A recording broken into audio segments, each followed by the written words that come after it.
നമ്മളൊക്കെ നമ്മളെ മക്കളോടും അല്ലെങ്കിൽ നമ്മുടെ പേരൻസ് നമ്മളോടും പറയാറുണ്ട്, അത് യൂസ് ചെയ്യരുത്, ഇത് യൂസ് ചെയ്യരുത്, അത് നല്ലതല്ല, ഇത് നല്ലതാണെന്ന്. ഫോർ എക്സാമ്പിൾ നമുക്ക് ആൽക്കഹോൾ തന്നെ നോക്കാം. നമ്മളെ മക്കളോട് പറയാറുണ്ട് ആൽക്കഹോൾ യൂസ് ചെയ്യരുത്. നമ്മളോട് നമ്മുടെ പേരൻസും പറഞ്ഞിട്ടില്ലേ ആൽക്കഹോൾ യൂസ് ചെയ്യരുതെന്ന്. അപ്പോൾ നമ്മൾ കരുതും ഇതെല്ലാവരും കോമൺ ആയിട്ട് പറയുന്നതല്ലേ, എല്ലാ അച്ഛനമ്മമാരും എല്ലാ മക്കളോടും പറയുന്നതല്ലേ എന്ന്. ഇനി ഒന്ന് ആലോചിച്ച് നോക്കിയേ, ഒരു 5 കൊല്ലം കഴിഞ്ഞോ അല്ലെങ്കിൽ ഒരു 3 കൊല്ലം കഴിഞ്ഞിട്ടോ ഓരോ പേരൻസ് മക്കളെ അടുത്ത് വിളിച്ചിരുത്തിയിട്ട് അവരുടെ കയ്യിൽ റിപ്പോർട്ട് കൊടുക്കുകയാണ്. ഇത് നിൻ്റെ ജനറ്റിക് റിപ്പോർട്ടാണ്. ഈ റിപ്പോർട്ട് പ്രകാരം നിനക്ക് ആൽക്കഹോൾ കഴിക്കാൻ പാടില്ല.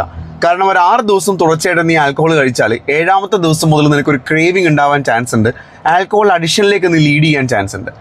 ഇത് നോക്കുക. അതുപോലെ തന്നെയാണ് നിങ്ങൾക്ക് മിൽക്ക് അല്ലേ, നമുക്ക് ഓരോരുത്തർക്ക് പറയാം ലാക്ടോസ് ഇൻടോളറൻസ്. നമുക്ക് മിൽക്ക് നിനക്ക് കഴിക്കാൻ പാടുള്ളതല്ല, നിനക്ക് മിൽക്ക് കഴിച്ചാൽ അത്ര നല്ലതായിരിക്കില്ല. കാരണം നിൻ്റെ ജനറ്റിക് റിപ്പോർട്ട് പറയുന്നത് മിൽക്ക് നിനക്ക് നല്ലതല്ല, അത് അവോയ്ഡ് ചെയ്താൽ നിനക്ക് ഒരുപാട് ഗുണങ്ങളൊന്നാണ്. ഒരു ഇൻഫോർമേറ്റീവ് ഡിസിഷൻ മേക്കിംഗ് സിസ്റ്റം നിങ്ങൾക്ക് വേണ്ടി ഞങ്ങൾ ഡെവലപ്പ് ചെയ്യുകയാണ്.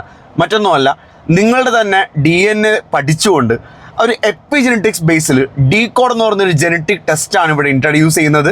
275ഓളം കണ്ടീഷൻസ് ആണ്, 275 മുതൽ 280ഓളം കണ്ടീഷൻസ് ആണ് ഡീകോഡിലൂടെ നിങ്ങൾക്ക് വേണ്ടി ഇൻഫോർമേറ്റീവ് ഡിസിഷൻ മേക്കിങ്ങിന് ഹെൽപ്ഫുൾ ആയുള്ള രീതിയിൽ ഒരു ജനറ്റിക് റിപ്പോർട്ട് ഞങ്ങൾ പ്രിപ്പയർ ചെയ്യുന്നത്.